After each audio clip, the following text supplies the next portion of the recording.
features, beautiful features. Agbolewa, Agbolewa.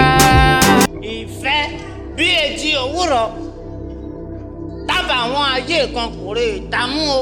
Ìfẹ́ tó tòrò wúrin wúrin tábà àwọn ayé kan kò rè bàjẹ́. Olólùfẹ́ fẹ́ràn mi láì ṣe tán. Egun, kí la rí gbọ́ kí ló ṣẹlẹ̀? Ìwọ gangan náà rẹ̀ mo fẹ́. Pẹ̀lẹ́, kí ló ṣẹlẹ̀? Kò sọ́wọ́ tó lọ́kọ́ tó fẹ́ sọ ọgbọ́n ni kí ló ṣẹlẹ̀? Àtìgbà tó o ti wà ní irú ọgbà yìí lọ́kàn mi ti ń fà sí ẹ. Ṣé ẹ mọ̀ gbà tí ènìyàn tó bá ń jẹ bókan níṣà tó ń gbèwé dúlé lórí? Irú aláṣepọ̀ tó tún gbére bẹ́ẹ̀ náà ni ìfẹ́ ṣe ń ṣe kíni ló ń fà sí mi ló ń fà sí mi. Ìwọ ni mo fẹ́ fẹ́, ìwọ gangan ni ọkàn mi yàn. Maggie. Kí ló ṣẹlẹ̀? Lọ pé ìjókòó yìí pẹ̀lú Mr. Ẹ̀ṣẹ̀ omi bẹ̀lá mo ló pẹ̀ jẹ́ olóòrùn tó lè sọ fún mi. Ṣé kò yẹ kí wọ́n ṣe ìsọ̀kọ̀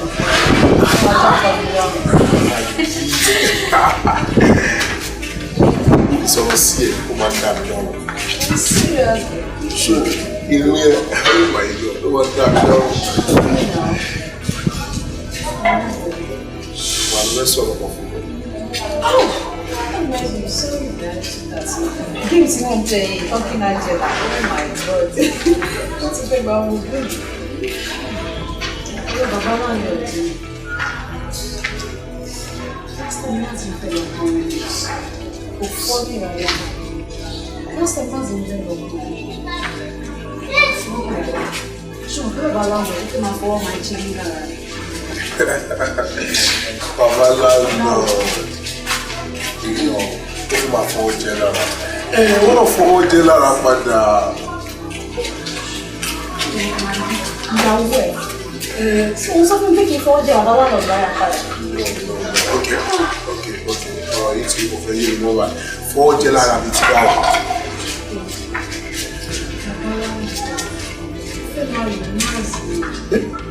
Yes, now. That whole cabin. Bàbá náà sórí bàbá náà lọ́dọ̀ kò láìka àwọn tí ọtí oríkò wọ́n láìka àwọn àbúrò bí o ti mọ tí ọtí ń pàǹgbà rẹ̀ so ó dẹ̀ kó lè pàrọ̀ sódò ẹ̀rọ ẹ̀rọ àwọn àlùfọ́sí.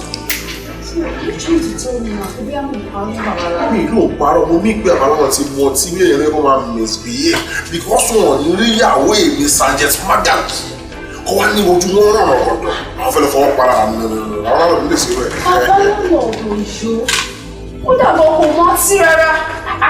Ṣé dájú èmi náà mo fẹ́ lọ pọn mi ni? Bí tí mo ti ń pọn mi rẹ̀ náà báyọ̀ tí wàá bá mi nà. Nígbà tí wọ́n fọwọ́ pa ìlara kí ni wọ́n ṣe fún? Trust me now. Abẹ́rẹ́ sójà tó kọ́ mi gbà ó ti wà lára mi. Wọ́n mọ̀ wọ́n tí mo ṣe fún bàbá yẹn. Oh God! Tí bàbá yẹn ìfọ́ tí mi lọ́wọ́. Yeah! Àṣìyàwó sójà kì í ṣe ìdájọ́ lọ́wọ́ ara tèmi. Máàkì. Àdínlọ́wọ́ ní ká máa sọ lóòótọ́ báyìí ní sáàpù fọ́ létí tó gbó fún ọmọ pọ́pátì ṣòkè. But at the same time, wà á kọ́ sọ fún mi. Ṣé àwọn bloody civilians tó bá ti root bẹ́yẹn? Wà á kọ́ sọ fún mi, wà á kọ́ kí bàbá yẹn wọlé pé bàbá ẹ̀kọ́ gbòógì lọ fọ́ time fún mi ó ti dọ̀tí. Tọ́ba bàbá fọ̀ tán, wọ́n ní òkè bàbá ó yára máa gbá kọ́tà gbogbo àdúgbò. So àwọn ẹni gbọ̀ngàn báyìí ti ní ìpè ọwọ́ ìjọba ti tẹ̀ nìyẹn. So ọjọ́ mi máa ṣe rẹ̀ wọ́n kọ́ sọ fún mi ṣe ti gbọ́. Bàbá yẹn dánú bí mi, that was the reason I have to take that action. Olùwà yẹn kí ló bí ẹlẹ́yìn mọ́ ọwọ́ pé bàbá yẹn lọ́dí sí i. Agbolewa, Agbolewa, Agbolewa, Agbolewa.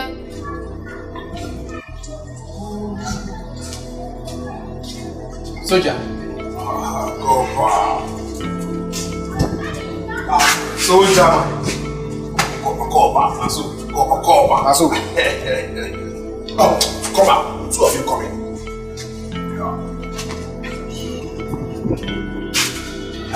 I have something I want to ask you. Yes, I have. Ṣé orí nǹkan ti fẹ́ bèrè bèrè para fún mi? Torí ó ṣeé ṣe kẹ́ ti mọ̀ tẹ́lẹ̀ àbíkẹ́jọ plan. Mo gbọ́ ọ̀kọ̀ọ̀kan.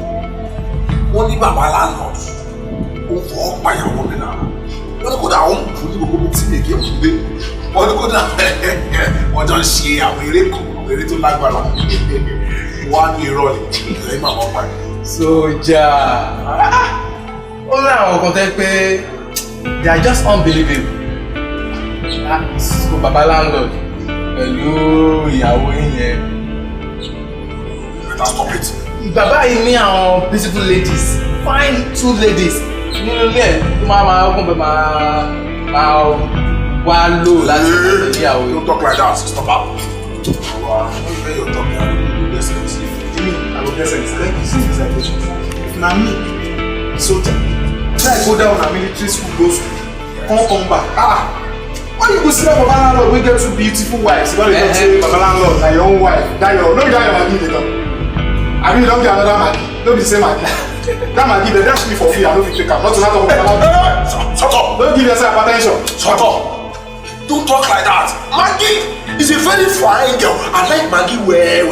I love her very well. If I do my findings, if 2 of you know for this thing this sheriff for this house, oh my God, I don't go kill you, I go trouble you. After the trouble, I go kill you. See, you know wetin better for you. All this you no pay you. The thing be say we go say make we help you. No say we dey civilized and we know how to do fine things well. We go help you, we go do fine things for you.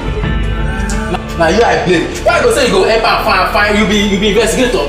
He pay you to he employ you as investigator. See, you are threatening our lives, Shay. We are not ordinary citizens, no. We are not like bloody civilians and every other person here. No. We are youth corpers. We are serving this country just as you are, probably in different capacity. If we report that you are threatening our lives, under the military code, if you threaten us, no, try to understand what means both men. I don't talk like that. You too help me to find this. I don't threaten you now. Me too, I know that I come back. You don't love anywhere. You threaten me for my money. Help me to find this. Help me to find this. So, permission to fall out. No, they do that one. You get permission to fall out. Oh, how far? You are very stupid. You will do permission to fall. I will say permission to get out. No worry now, you go do your own investigation yourself. Yes, now. You will find with permission. Go. Now you dey talk now. That's it. You have to me. That's it. I'll see you. Now you dey talk because I go tell you say make you carry torchlight. Go do your findings. No yawa, but try do am. Hey, Maggie won't kill me. Maggie, Lord is civilian. Soldier.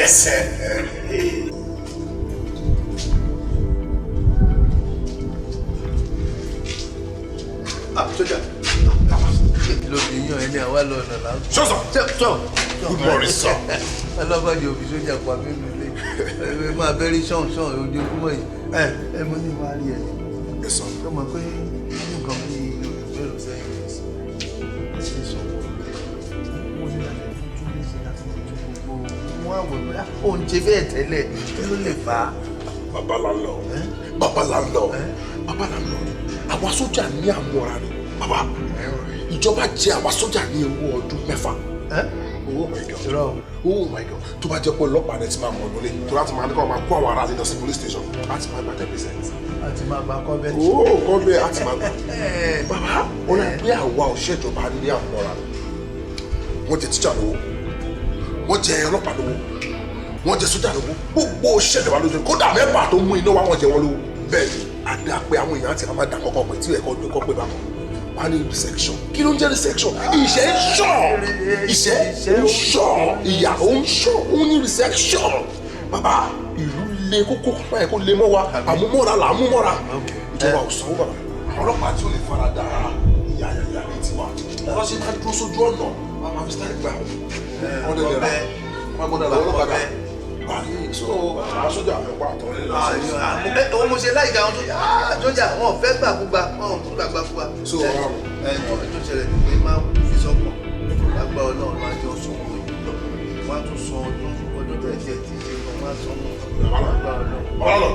Yóò wá. ìyàwó ẹ̀ kọ́.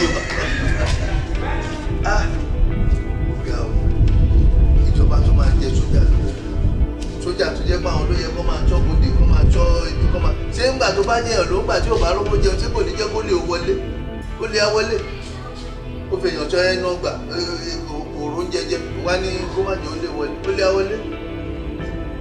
Ẹ lọ ráwọn tó kú tó pọ̀ tí wọ́n ti sọ.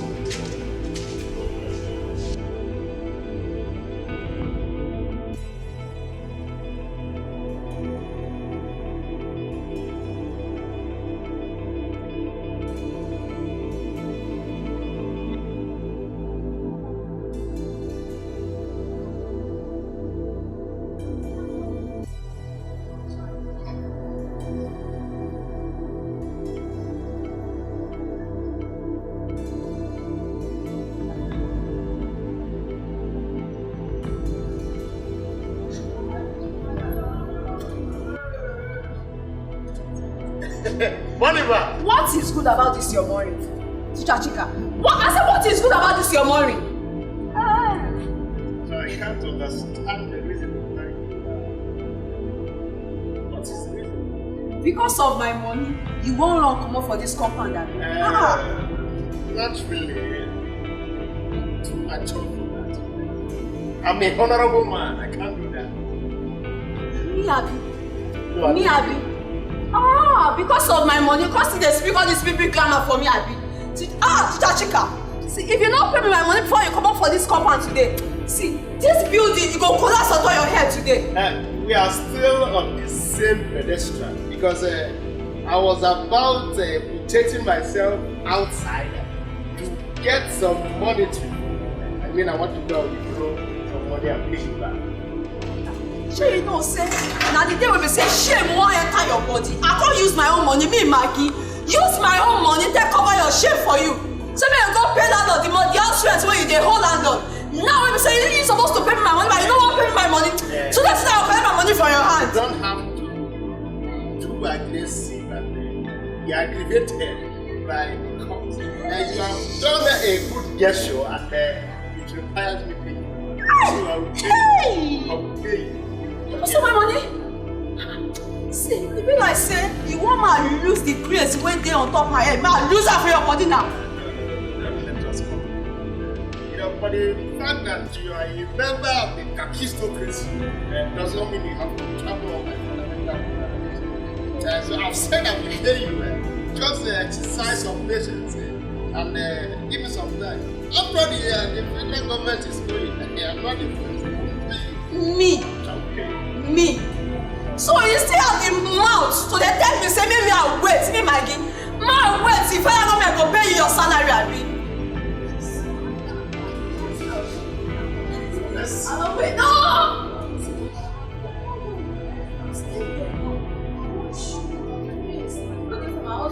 We don't transfer for me. I will show you now. Just hold my hand. Let's not go in. Let's not.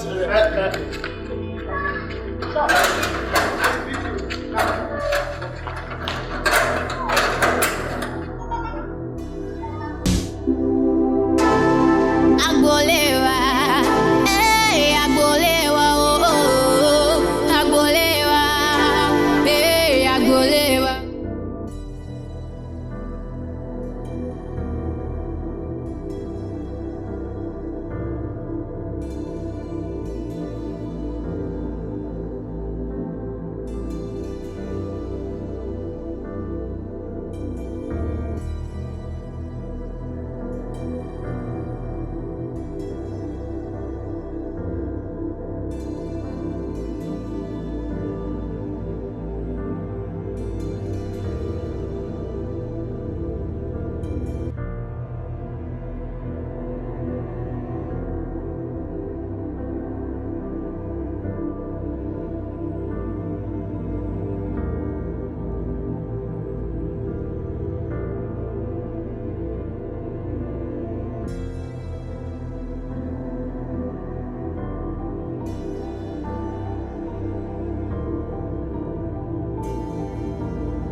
Kasuja, what's happening now? So you bend like this, no say that the whole country don't bend so.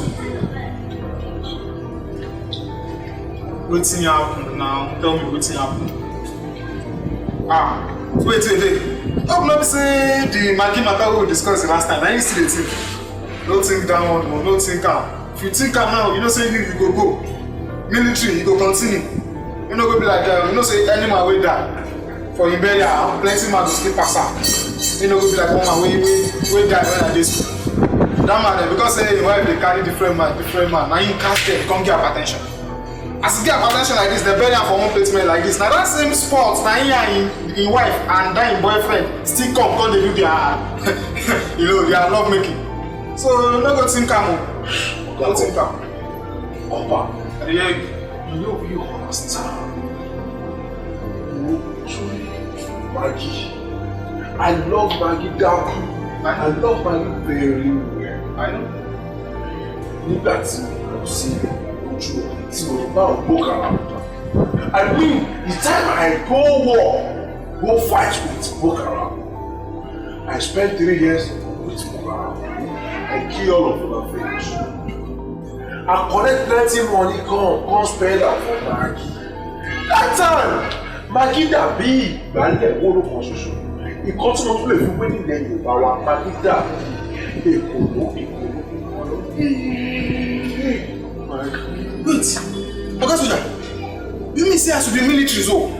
You go Boko Haram, go fight? Yes, I will. The money wey you collect come, you can't spend am for Maggie? Maggie what you do like this? Chai. You see that landlord there?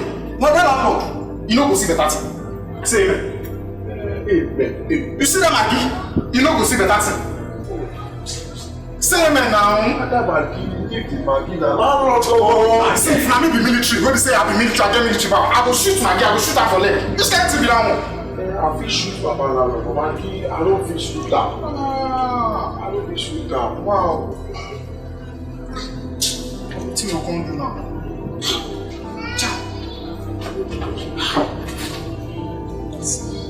And I get what I fit tell you. Yeah, I get what I fit tell you. But just say you now. I need to walk up and down the compound. Walk out here, person no go pass. Walk out here, person no go pass. You do minute. Don't use your sense to it. Oh, Papa, don't think like that. Nah, you na Maggie now. You can't do like that. Yes, Papa. You can't do like that. Me and you don't be bad. Yes. You don't be bad now. No be say you also try again. You like this age. I don't take it now. Hey, I said the gallant soldier. Hey, the military, the battalion, the disciplinarian, everything. Hey, come here now.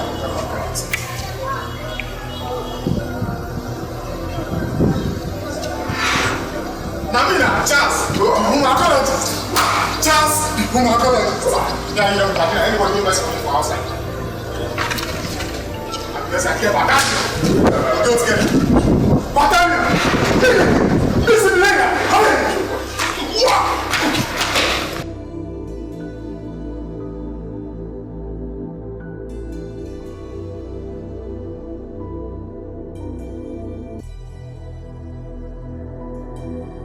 Maggie. Torí àwọn aṣojà. A máa ń tọ́jú ìyàwó wa gan. Ọmọ ṣe ní kí bẹ́ẹ̀ nígbà tí máa stress ẹ̀. Maggie, I will spend 3 days. Nítorí àwọn stupid ló máa ń pípa àwọn ọmọ ayọ̀ sójà rẹ̀. Wọ́n ti rà pé àwọn kan wà tẹ́ pé sójà àwà ọ̀kẹ́. Now, mo fẹ́ lọ fún 3x. Just 3x. No. Go fast. Wọ́n ti mọ̀ pé mo good look at shoot. Láàrin 1 day, sí àwọn tó wà mẹ́rin 300 casts. Lọ́dọ̀ wà mẹ́rin tó ń ṣe màdàrú tó ń fọ́ epo Nàìjíríà. Mo mọ̀ pé in a day mo gbọ́dọ̀ pa 100. So 3 days. Yeah, àwọn ọmọ kiri. Láàrin 3 days mo ti pààyàn 300 mo ti wá sílẹ̀. So 3 days ni màá lò. 3 days. Oh my God, I cannot leave you. You know I love you very well. Oh, Maggie, mo tó dùn ló pọ̀ lọ́rọ̀ ẹ̀. Àwọn ọmọ mi bá mi tọ́jú ẹ̀. Tọ́jú first one and second part. Ká kọ́kọ́ dẹ̀ sáwọn mi.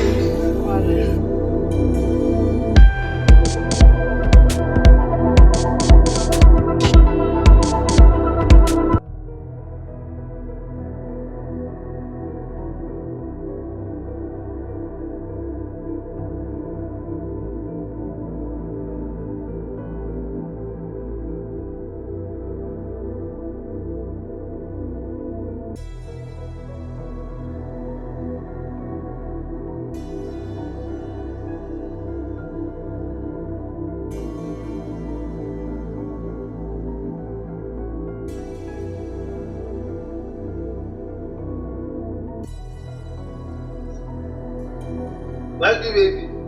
Yes, I did.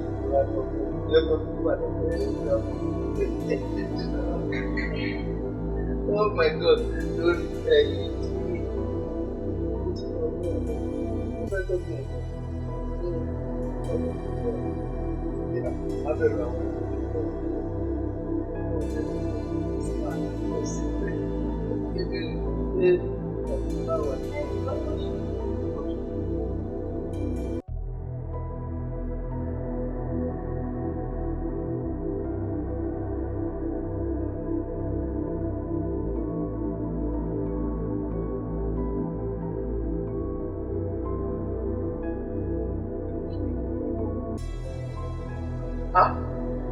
Sudah.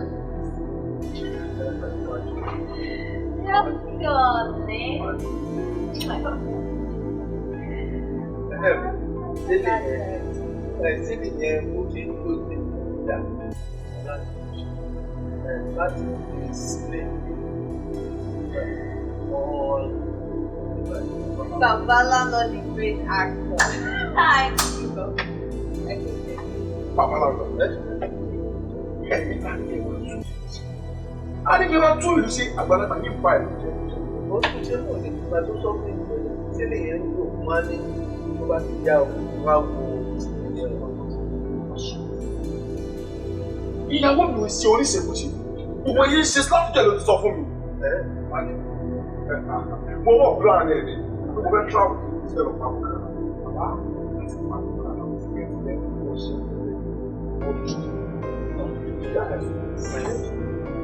Oh, Babala. It's up to her.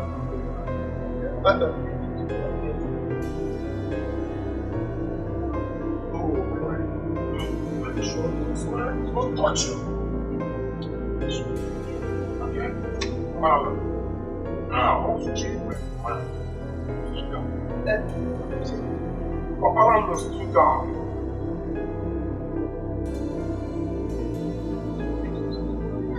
I'm sure this man has shot. Who?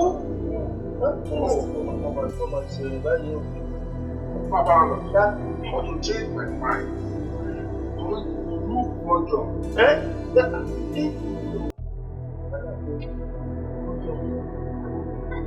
Babala, sir. You like this?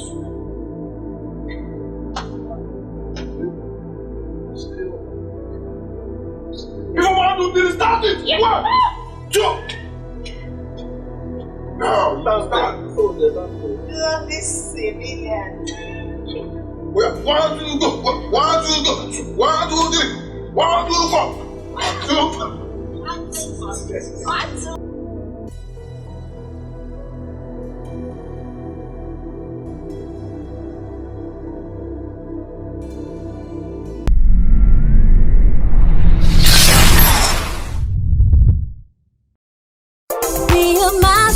Pictures, beautiful features.